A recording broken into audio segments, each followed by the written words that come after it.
Hello students, welcome back with my another video. My name is Amir and I'm from A1 Coaching. So students, आज की video में हम start करेंगे अपना first chapter business environment commercial studies class 12 का। तो चलो start करते हो, समझते हैं कि हमें इस चैप्टर में क्या क्या चीजें पढ़नी है।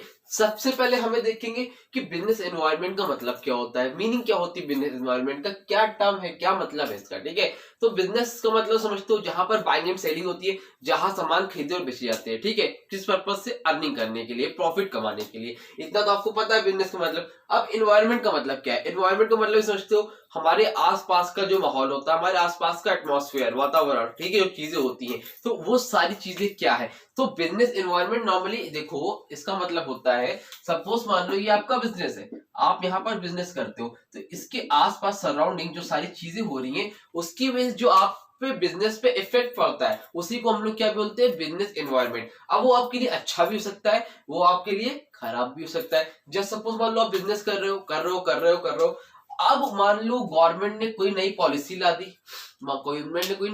ला दी, उस पर टैक्स रेट क्या कर दिया, बढ़ा दिया। अब टैक्स रेट बढ़ गया तो ऐसे एनवायरनमेंट की वजह से क्या होगा, आपका बिजनेस इफेक्ट होगा, आपको प्रॉफिट अब क्या होगा, कम होगा।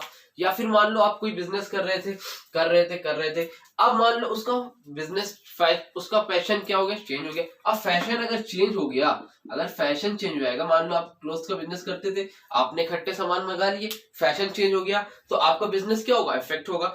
या फिर मान लो आपकी शॉप थी, किसी भी चीज की शॉप थी, उस शॉप के पास में सेम शॉप वैसी ही खुल गई, आपसे अच्छी कंडीशन में खुल गई, तो आपका बिजनेस क्या होगा, इफेक्ट होगा। तो मतलब आसपास के जो भी चीजें हैं जिसकी वजह से आपका बिजनेस इफेक्ट होता है, चाहे वो पॉजिटिव भी हो सकता है, वो नेगेटिव भी हो सकता है, उसको हम लोग क्या बोलते हैं, बिजनेस एनवायरनमेंट बोलते हैं। अब देखो मीनिंग के हिसाब से क्या है, the term business environment refers to the refers to the sum total of all individuals, institutions and other forces। कह रहा है वो इंडिविजुअल भी हो सकते हैं, ठीक है, मतलब कोई अलग अलग लोग भी हो सकते हैं, इंस्टीट्यूशन भी हो सकते हैं जो आपके कॉम्पिटिटर्स हैं, और साथ ही एंड अदर फोर्सेस, या फिर ऐसे जितने भी चीजें हैं that lie outside a business, जो कि बिजनेस से आउटसाइडर है। इनसाइडर की बात नहीं हो रही, आउटसाइडर की बात हो रही है। अब बिजनेस एंटरप्राइज बट दैट में influence it's functioning and performance, but वो आपके फंक्शन को, आपकी परफॉर्मेंस को बिजनेस में क्या करते हैं, इन्फ्लुएंस करते हैं, उसको हम लोग क्या बोलते हैं, बिजनेस एनवायरनमेंट। समझ में आई बात, क्लियर हो रहा है। चलो अब आगे बढ़ते हैं और देखते हैं इसके फीचर्स क्या क्या होते हैं। ठीक है, तो इसको समझ लो अच्छे से, बाकी इसका नोट्स मैं आप लोगों को डिस्क्रिप्शन में दे दूंगा। जब से चैप्टर कंप्लीट होगा तो आप लोग नोट्स भी डाउनलोड कर सकते हो। ठीक है, तो नंबर 1 पर है totality of external forces.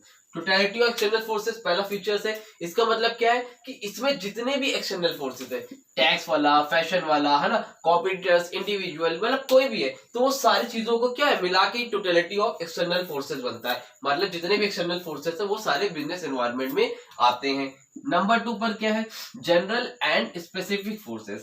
General and specific forces, ठीक है, देखो पहले स्पेसिफिक फोर्सेस का मतलब क्या है। स्पेसिफिक फोर्सेस का मतलब है, सपोज मान लो ये आपका बिजनेस है, क्या है, ये आपका एक बिजनेस है। अब आपके पास एक और शॉप खुल गई आपके रिलेटेड गुड से, जो सामान आप बेचते थे वही सामान वो बेचने लगा, उसकी वजह से आप इफेक्ट हो रहे हो।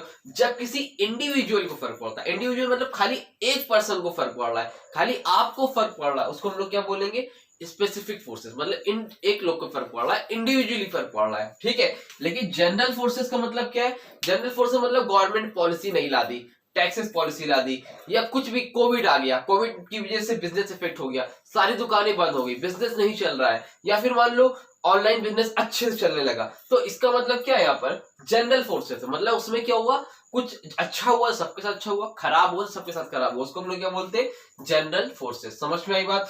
Number 3 inter relatedness. थर्ड क्या है हमारा पॉइंट, इंटर रिलेटेडनेस। इसमें क्या चीज होती है, एक दूसरे पर डिपेंड होती है, एक दूसरे से रिलेटेड होती है एनवायरनमेंट में। अब क्या मतलब, जैसे मान लो आप कोई बिजनेस करते हो सपोज, ठीक है, नॉर्मली मान लो एग्जांपल ले लो आप हेल्थ के लिए। अब लोग मान लो आजकल हेल्थ के लिए बहुत कॉन्शियस हो रहे हैं। अब हेल्थ के लिए कॉन्शियस हो रहे हैं तो वो क्या करेंगे, जूस वगैरह ज्यादा पियेंगे, भाई अपने आप को फिट रखेंगे। जब फिट रखेंगे तो जो लोग जूस का बिजनेस कर रहे हैं, है ना, तो जूस का जो बिजनेस करते हैं फ्रूट्स वगैरह का, उनके लिए बिजनेस क्या हो, ग्रो करेगा। भाई अब मैं भी इसके लिए, मैं भी चाह रहा हूँ फास्ट फूड का बिजनेस क्या हो जाएगा, वो कम हो जाएगा, फास्ट फूड वगैरह चाट चाउमीन लोग खाना कम कर देंगे, लेकिन जूस का बिजनेस क्या होगा, ग्रो करेगा। अब लोग भैया जिम जा रहे हैं, तो लोग जब जिम जाएंगे, जिम वालों को बिजनेस भी क्या करेगा, ग्रो करेगा। तो इनकी वजह से क्या इंटर रिलेटेडनेस, जब लोग कॉन्शियस हो रहे हैं तो जिम का, जूस का बिजनेस बढ़ रहा है, और जो फूड का बिजनेस करते हैं, तो फास्ट फूड वगैरह का बिजनेस करते हैं, उनका बिजनेस क्या हो रहा है, डाउन हो रहा है। समझ में आ रही है? तो इंटर रिलेटेडनेस, एक दूसरे पर क्या होते हैं, डिपेंड होते हैं। Number 4, dynamic. डायनेमिक का मतलब क्या होता है, चेंज आना, मतलब टाइम के साथ चीजें चेंज होती रहती है। इन्वायरमेंट आपको पता नहीं, आज कुछ चीजें चल रही है, कल और कुछ चीजें चेंज हो जाएगी, तो आप कह नहीं सकते हो कि ऐसा ही रहेगा। पहले लोग साइकिल से चलते, ज्यादातर स्कूटी आई, पहले स्कूटर थी, स्कूटी उसको देखो अपडेट वर्जन है, अब कल को क्या आ जाए, अभी आजकल देख रहे हो आप लोग इलेक्ट्रॉनिक स्कूटी आ गई, चीजें चेंज हो जाती है ना, तो उसको बोलते हैं हम लोग डायनेमिक। 5th पॉइंट क्या है, कॉम्प्लेक्सिटी। कॉम्प्लेक्सिटी मतलब कॉम्प्लेक्स, कॉम्प्लेक्स समझते हो, बहुत ज्यादा कॉम्प्लेक्स है बिजनेस में। बिजनेस एनवायरनमेंट की बहुत कॉम्प्लेक्सिटी। आप कोई भी बिजनेस कर रहे हो तो उसमें मतलब देखो, कभी वो सोशल की वजह से इफेक्ट हो सकता है, टेक्नोलॉजी की वजह से एक्सपेक्ट हो सकता है, मतलब कुछ भी चेंज हुआ तो कॉम्प्लेक्स है, आपको हर चीजों को ध्यान में रखना पड़ता है, इंटरनल एक्सटर्नल इसको वगैरह सबको देखना पड़ता है, तो बहुत कॉम्प्लेक्सिटी है इसमें, ठीक है।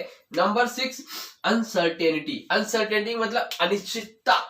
अनिश्चितता का मतलब समझते हो, अनसर्टेनिटी कहने का मतलब कोई भी चीज फिक्स नहीं है। आप कोई बिजनेस कर रहे हो, अचानक से फैशन उसका चेंज हो गया, अब क्या हुआ भाई, बिजनेस खराब, लॉस हो रहा है ना। तो कभी भी अच्छा कोई चीज मार्केट अचानक से बढ़ गई, डिमांड बढ़ गई, जैसे सैनिटाइजर लोग बेचते थे, कोई इज्जत नहीं थी, मास्क वगैरह बेचते थे, कोई इज्जत नहीं थी, अचानक से कोविड आ गया, किसी को पता था कोविड आएगा, अब जो सैनिटाइजर 5 रुपए का था वो क्या हुआ, भैया 50 रुपए का मिलने लगा। 5 रुपए वाला सैनिटाइजर 50 रुपए का मिलने, क्यों, क्योंकि अनसर्टेनिटी मतलब निश्चितता नहीं थी। कुछ बिजनेस में आप फिक्स नहीं कर सकते हो, ऐसा होगा, कुछ भी हो सकता है, तो वहां पर क्या रहती, अनसर्टेनिटी रहती है। ये आपके हो गए फीचर्स, ठीक है। अपने ओन वर्ड्स में आंसर लिख के ना, हेडिंग जरूर से लिखना, 6 पॉइंट ज्यादा फीचर्स में कभी भी नहीं आता है, ठीक है। अदरवाइज ये आपकी मेंशन हो गई, ये आपके फीचर्स हो गए। स्क्रीनशॉट ले लो, इसके बाद हम लोग आगे देखते हैं इंपॉर्टेंस बिजनेस एनवायरनमेंट की क्या होती है, ठीक है। जल्दी स्क्रीनशॉट लो, मैं 2 सेकंड में आता हूँ, उसके बाद आगे आपको एक्सप्लेन करता हूँ।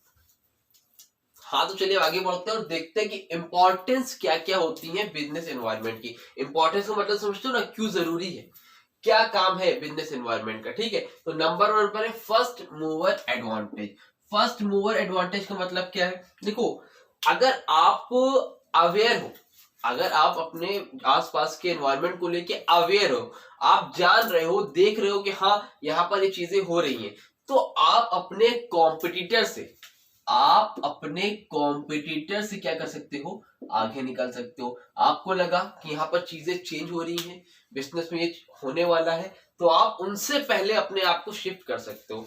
अगर किसी को लगा कि अब धीरे धीरे लोग ऑनलाइन की तरफ एजुकेशन में शिफ्ट हो रहे हैं, तो आप उनसे पहले अपने आप शिफ्ट कर सकते हो। अगर किसी को लगा कि लोग अब बिजनेस करते थे, सामान लोग कस्टमर दुकान सामान लेने आते थे, अब आप क्या कर रहे हो कि होम डिलीवरी घर में सामान पहुंचाना है, लोग कस्टमर आना भी नहीं चाह रहे, तो आप उनसे पहले जो क्या कर सकते हो, दुकान पे सॉरी घर घर जाके सामान पहुंचा सकते हो। तो आप अपने कॉम्पिटिटर से आगे जा सकते हो।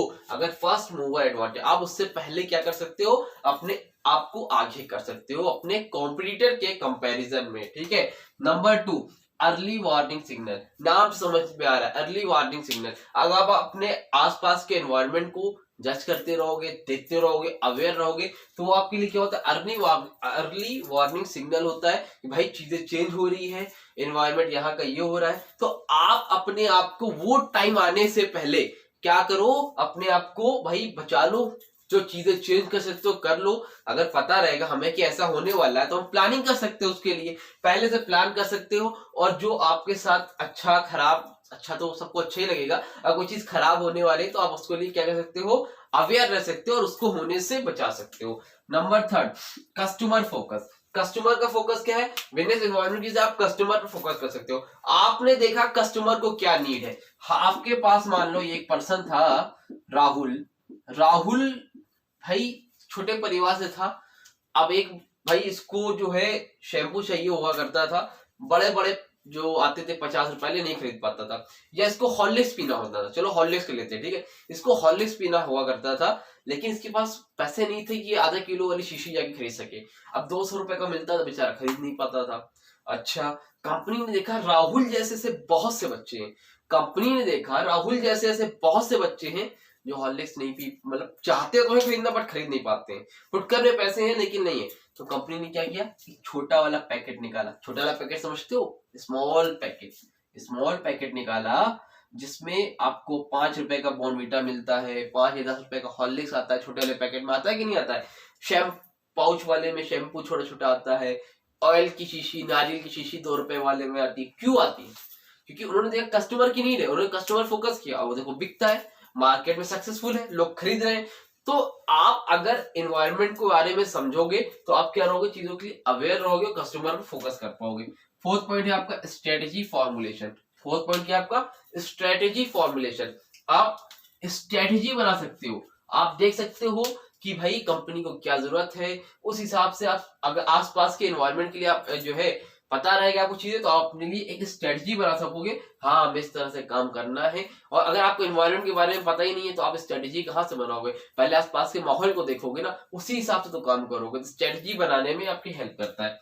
पब्लिक इमेज, अगर आप पब्लिक को जो चाहिए, राहुल को जो चाहिए उस हिसाब से आप काम कर रहे हो, तो आप पब्लिक में अपनी इमेज क्या कर लोगे, अच्छी बना लोगे। तो इसमें एनवायरनमेंट आपको क्या करता है, हेल्प करता है। लास्ट है कंटिन्यूअस लर्निंग। बिजनेस एनवायरनमेंट एक ऐसी चीज है जिससे आप हमेशा सीखते रहोगे, एक ऐसी चीज है जिससे आप हमेशा सीखते रहोगे, क्योंकि टाइम तो रुकेगा नहीं। 2000 में कुछ था, 2010 में कुछ था, 2020 में कुछ और है, फिर 2030, 40, 50 ऐसे ही लोग आते जाएंगे, लोग जाते जाएंगे, और आप बिजनेस कर रहे हो तो हमेशा कुछ ना कुछ नई चीजें सीखते रहोगे।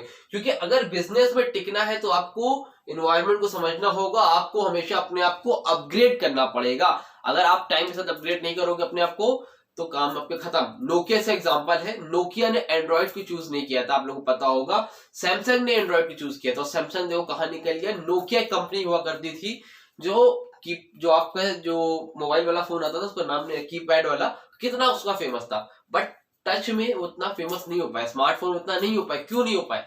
बिकॉज द रीजन इज उन्होंने अपने आप को अपग्रेड नहीं किया, और जो अपग्रेड नहीं करता वो पीछे रह जाता है। ठीक है, तो कंटिन्यूअस लर्निंग, आप हमेशा एनवायरनमेंट से कुछ ना कुछ सीखोगे, सीखने को हमेशा आपको कुछ ना कुछ मिलेगा। ठीक है, तो ये आपको की इंपॉर्टेंस।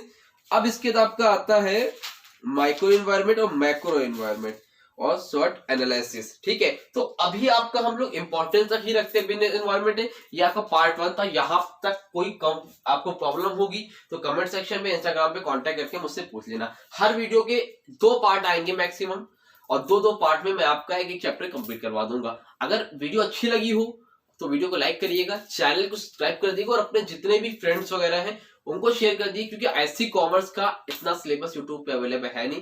मिनिमम बहुत से गिने हुए टीचर्स ने पढ़ाया है, इतने है नहीं। स्पेशली आईएससी वालों के लिए ये चैनल ही स्पेशली आईएससी वालों के लिए बनाया गया है। तो ऐसे जितने भी बच्चे आईसीएससी और एससी के क्लास 9 से 12 तक के, उनको आप शेयर करिए, ताकि वो भी अपनी स्टडी बहुत अच्छी तरीके से आईएससी के बेसिस पे कर सके। बाकी अभी हम लोग इसके टाइम सिलेबस कंप्लीट होने के बाद आपके जो क्वेश्चन पेपर है, लास्ट ईयर के पेपर है, सब सॉल्व करेंगे और अच्छे से प्रैक्टिस करेंगे, और टाइम आने पर लाइव क्लासेस भी लेंगे। ठीक है, तो तब तक के लिए इतना बहुत है। आप लोग पढ़ो, नेक्स्ट वीडियो 1 से 2 दिन में अपलोड हो जाएगा, वो भी आपका चैप्टर कंप्लीट हो जाएगा। तब तक के लिए थैंक यू सो मच।